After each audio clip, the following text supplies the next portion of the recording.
Cik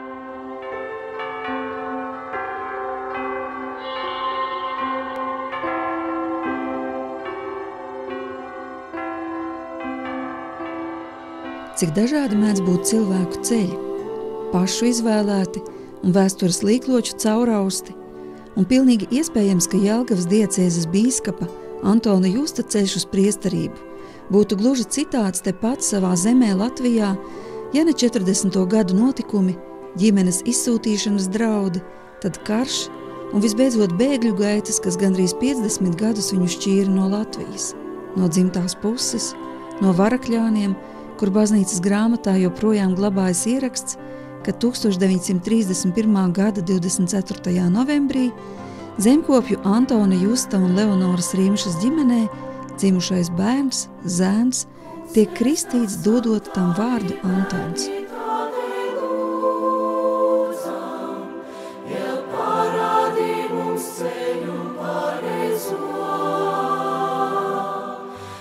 Pasaules malās izskaisīti tiekā, par kuru ceļu jāiet rādi to.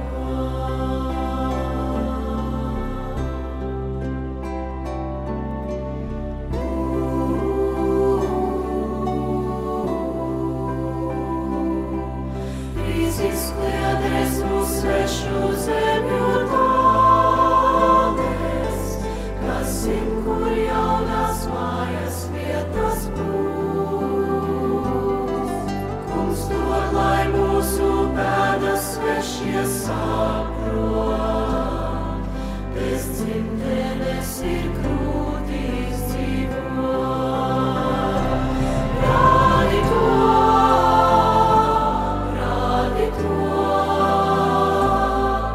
ja parādi mums ceļu pareizo.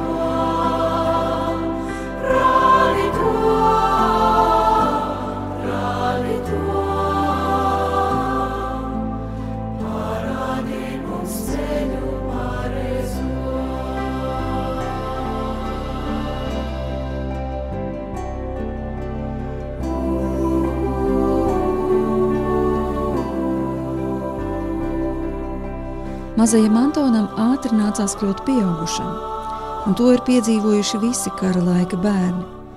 Sekoja bēgļu gaitas un apmešanās Libekā, pamatskolas pabeigšana un tad vēstuli bīskapam Boļuslavam Sloskānam ar lūgumu palīdzēt īstenot savas dzīves aicinājumu kļūt par priesteri. Vēl pavisam bērnišķīgā rokrakstā toreiz jauniecis raksta šādu vēstuli. Sadzirdēdams sevī Dieva balsi kļūt par priesteri, esmu nodomājis šo aicinājumu piepildīt. Ļoti lūdzu jūsu ekscelenci, ja ir iespējams uzņemt kaut kādā veidā no minētajām iestādēm Beļģijā, lai es varētu sagatavoties par priesteri. Esmu gatavs dzīvot pieticībā un pat nabadzībā. Esmu ar mieru mācīties, cik ilgi tas būs nepieciešams, lai nonāktu līdz priesterībai. Izvēli kalpot Dievam es izdarīju 9 gadu vecumā, izaudzis stipri turēdamies pie kristīgās ticības, laicīgā dzīvē neko labāku neatrodu.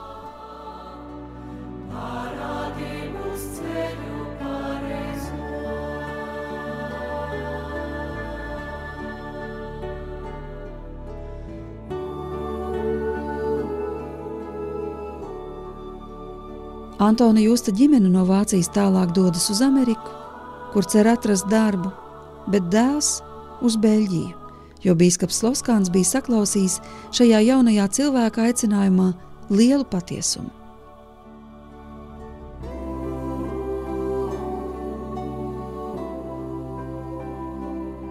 1949. gadā sākas mācības vispirms Centronas klasiskajā ģimnāzijā, kas beigta ar izcilību, pēc tam studijas turpinājums Luvēnas Tomistiskās filozofijas augstākajā institūtā, pabeidzot ar uzslavu un licenciāta grādu. 1960. gada 11. jūlijā bīskaps Boļuslavs Sloskāns Luvēnā, Keiserbergas benediktīniešu klosterī, iesvēta Antonu Justu par priesteri.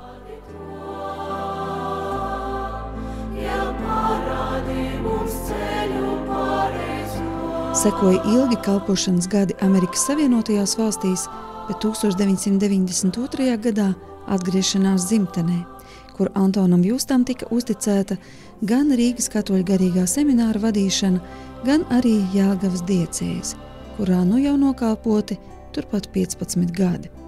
Un šogad bīskaps Antons Justs jau varēja atskatīties uz savas priesterības 50. jubileju. To svinot gan Jelgavas Bezvainīgās Jaunavas Marijas katedrālē, gan arī Jelgavas pilsētas muzejā.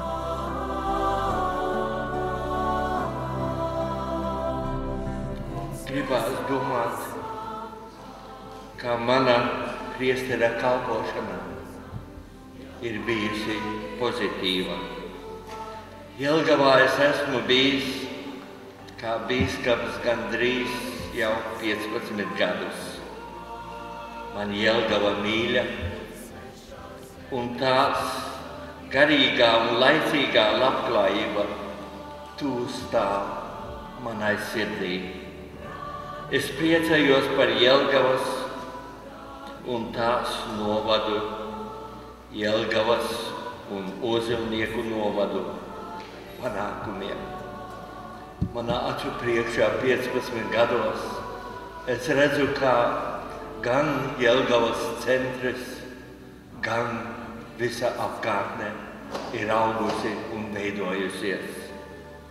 Savā mūžā esmu sapratis, ka laicīgiem panākumiem ir jāiet roku rokā ar dvēseliskumu, ar gara izaugsmi. Šī ziņā Jelgava ir unikāla pilsēta, kur savijās kopā laicīgā vara, pašvaldības, izglītība ar skolām, augstskolām un universitāti un dievnami. Laicīgās, garīgās un intelektuālās dzīves saplūdums un sadarbība dara Jelgavu par vienreizēju pilsētu.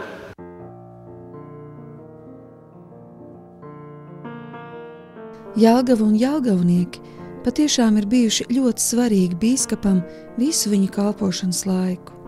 Līdzās garīgajai izglītošanai, iesaistoties visdažādākajos sociālajos projektos, palīdzot bērniem un sirmgalviem, rīkojot Ziemassvētkus bezpajumtniekiem, apmeklējot cietumus, uzklausot cilvēku vajadzības un cenšoties katram sniegt uzmundrinājumu.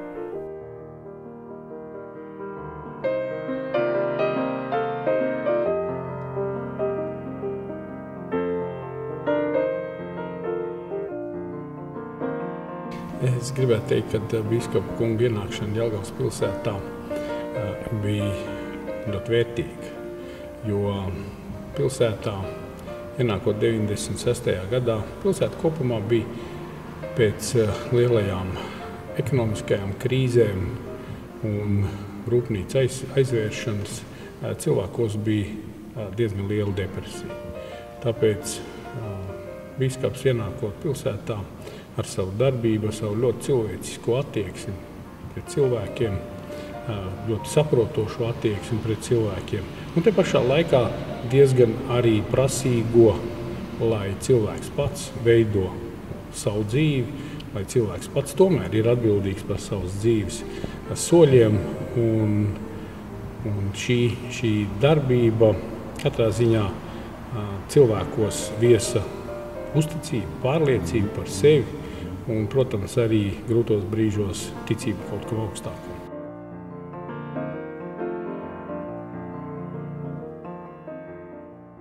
Par godu priesterības jubilejai Jelgavas pilsētas muzejā tika sarīkota arī īpaša izstāde, kurā līdz augustam varēja skatīt dažādas liecības no bīskapa Justa dzīves un kalpošanas. Īpaši nozīmīgs šajā ceļā bija 1996. gada 6. janvāris, kad Romas pāvests Jānis Pāvils II iesvētīja Antonu Justu par bīskapu, izveidojot arī jauno Jelgavas diecēzi.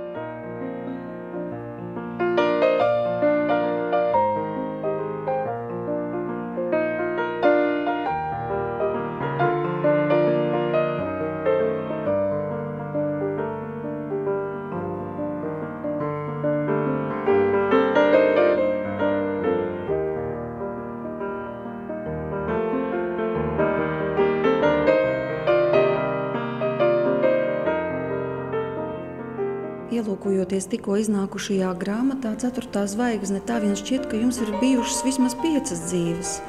No ganu gaitām uz bēgļu gaitām, tad studijas un Amerika un atkal atgriešanās Latvijā. Bet visvairāk pārsteidz tas, ka savu aicinājumu jūs esat sapratis tik agrā jaunībā, būtībā bērnībā. Kā tas bija? Tā jau ir. Mans aicinājums tiešām nāk no bērnības. Te ir sarakstīta grāmata par mani, un tā ir nosauktā 4. zvaigzne. Es nezinu, cik es labs 4. zvaigzne esmu, bet tas droši vien ir paņemts no manas vapenes, kur šī vapenē es iekļauju, protams, M. M nozīmē Marija, un to es aizņemos no Jāņa Pāvila II, var sakot, kurš mani konsekrēja par bīskapu. Te apakšā ir Lieldienu jērs, un to es aizņemos atkal no bīskapa Sloskāna, kurš mani iesvētīja par priesteri. Un tad trešais ir 3 zvaigznes, tās ir Latvija, kurā es dzīvoju, un tā 4. zvaigzne, kurā arī ir nosauktā par grāmata, tā ir zvaigznes diena, proti Triķēniju diena, kurā es tiku konsekrēts par bīskapu 1996. gadā. Bet līdz tam vēl bija ļoti garš ceļš ejams, jo, ja runā par bērnību, tad laikam tie bija, cik jums toreiz bija? 9, 10 gadi? Man runājot par bērnību, man vienmēr kaut kā ir palicis atmiņā mana mātes brālis, kurš bija brālis Viļānu Marijānu klosterī. Konstantīns. Un tad viņš bieži vien atbrauca pie mammas, pie savas māsas un pārnakšņoja.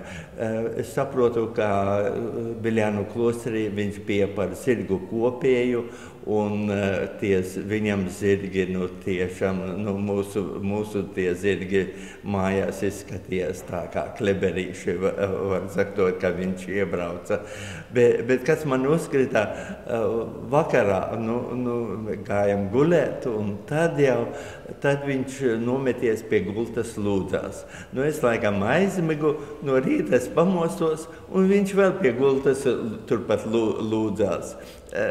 Tas mani tā iespaidoja, ka Dievam pateikties un lūgties ir svarīgi. Bieži vien iznāca tā, ka mēs spēlējam rotaļas, un tad mēs spēlējam baznīcu. Un mans brālis un māsa tā bija tie baznīcas locekļi, un es biju priesteris. Un laikam vienīgo vārdu, kuru es atcerējos no mises, bija Dominus vobiscum, jo tanī laikā svētā mise bija turēta latīņu valodā.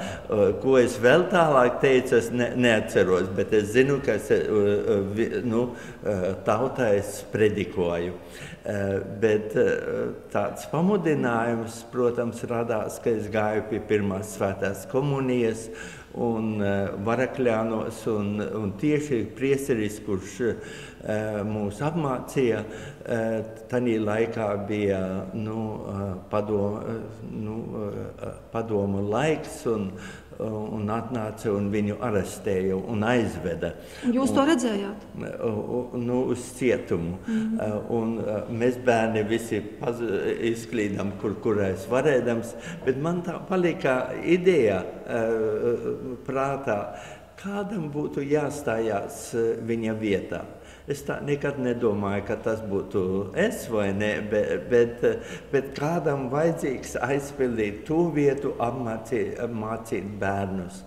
Man iestiprināja bīskaps Loskāns Viļānos Eņģeļu dienā, un tas,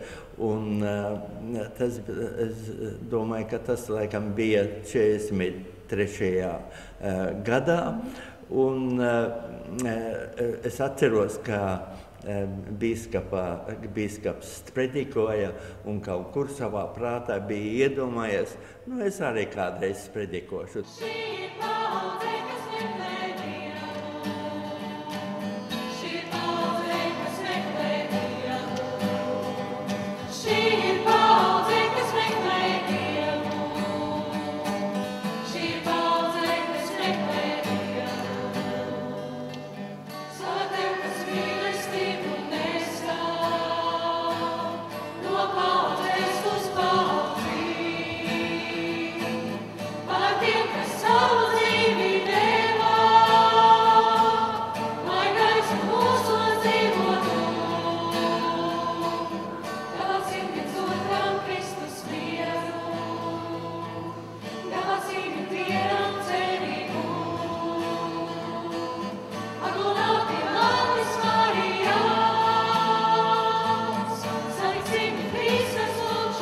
11. un 12. jūlijā Jelgavas Bezvainīgās Jaunavas Marijas katedrālē sveikts bīskapa priesterības jubilejā bija ieradušies tuvi un arī tāli viesi.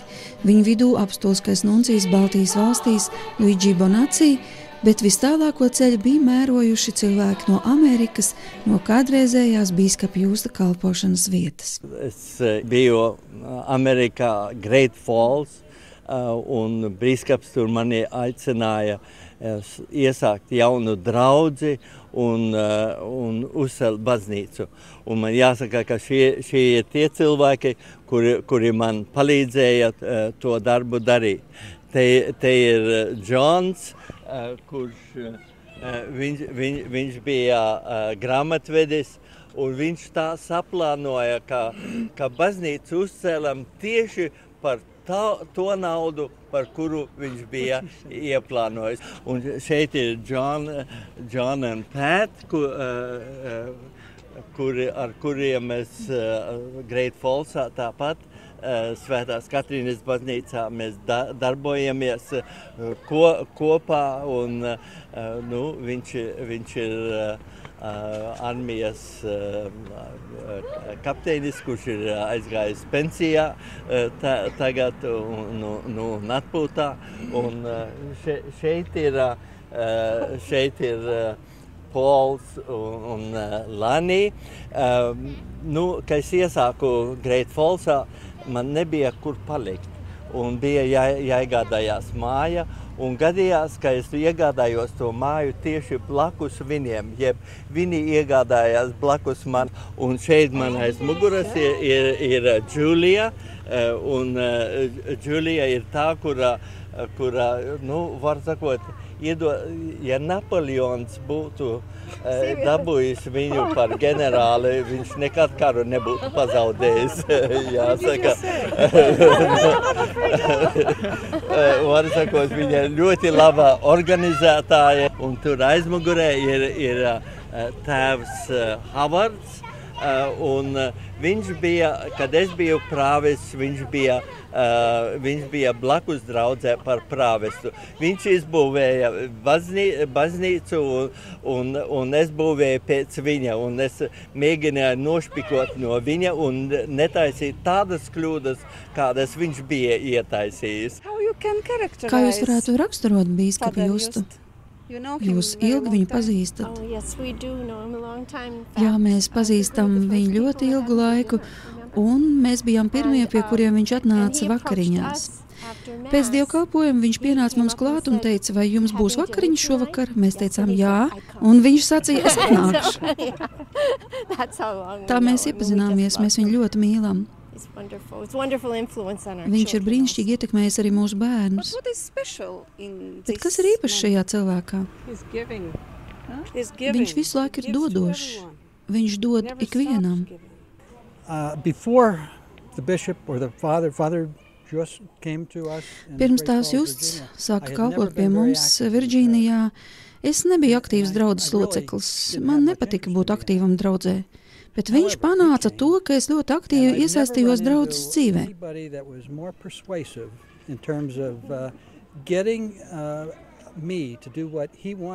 Viņš tik tiešām panāca to, ka es ļoti aktīvi iesaistījos šīs draudzes dzīvē un kalpošanā.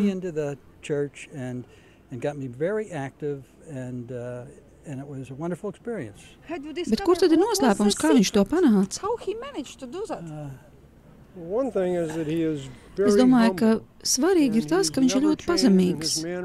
Un visus šos gadus, cik mēs viņu pazīstam, viņš nekad nav mainījies. Viņš ir mūsu draugs, bet reizē arī garīgais skolotājs. Jā, patiešām, viņš ir ļoti pazemīgs, laipns, smalkjūtīgs cilvēks. Un viņš tik tiešām radīja draudzi baznīcā. Draudzi, kurā ik viens ir aktīvs, ik viens darbojas, katram ir kāds uzdevums. Un man jāsaka godīgi, kopš tā laika, kad viņš aizbrauca, es vairs to neesmu pieredzējis. Kopība tādā līmenī, kā tā bija Justa laikā. Es domāju, ka noslēpums tas ir viņa cilvēciskums, un mēs vienmēr viņu gaidām Amerikā. Vai jūs kaut ko zinājāt par viņa saknēm Latvijā, par viņa likteni? Viņš nemēdz par to stāstīt. Bet tas veids, kā viņš izturējās pret cilvēkiem, ar kādu cieņu, ar kādu pazemību, ar kādu smalkjūtību, tas mūs mācīja. Un caur šo viņa izturēšanos mēs sapratām arī daudz ko par viņa dzimteni un par viņa likteni. Un mēs arī ilgu laiku nezinājām, ka viņš apkalpo vēl 3 latviešu draudzes Amerikas Savienotajās valstīs. Un jo vairāk mēs uzzinājām par viņu, jo vairāk mēs sapratām arī viņa raksturu. Un mums bija vēlēšanās viņam līdzināties.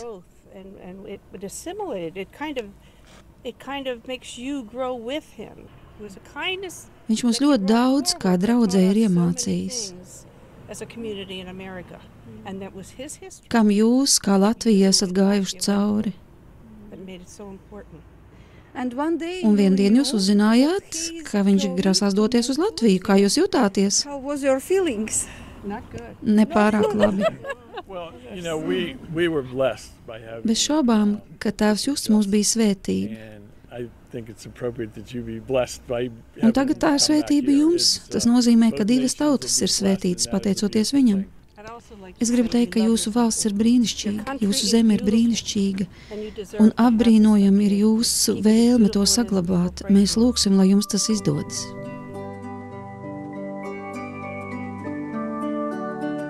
Bīskapa Justa brālēns Pēters, ar kuru Latvijā bija pavadīta bērnība, no jauna satikās ar savu brālēnu tikai pusmūžā, kad bija kritis dzelzs aizkars un Antons Justs pirmoreiz ieradās Latvijā.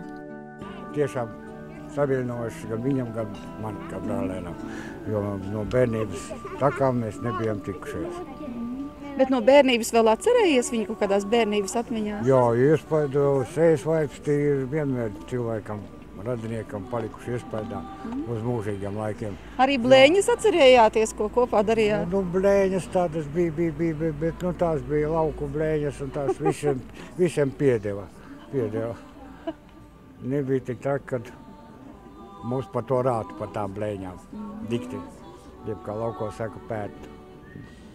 Bet pēc tiem 40 gadiem tā bija tā kā iepazīšanās no jauna, vai tā bija tā kā tuva cilvēka satikšana? Tā bija gandrīz, uz jūtām jāsaka, tā bija tuvu cilvēku satikšanās. Vai tiešām galvenais jautājums, vai tiešām tu tas esi? Un kad tas ir noticis, un kā tas varēja notikt, ka mēs atkal satiekamies. Nu, un tā dzīvē vienmēr notiek, jo nejaušības un tāda tikšanās ir vispatīkamākā.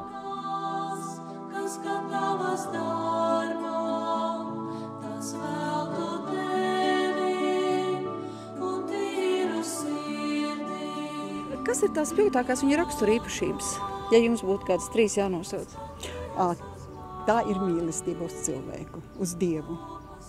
Tā ir tāda liela pazemība, tuvāk mīlestība, bet sevišķi. Viņš nešķiro cilvēkus. Ne pēc bagātības, ne pēc tituliem, viņam ir visi vienādi. Tā kā mēs barojam šeit tos trūcīgos, viņš arī vienmēr atnāk, ar viņiem aprunājas, un viņa labprāt pie viņa nāk, vai ne? Tā kā viņš ir ļoti vienkāršs un sirsnīgs cilvēks.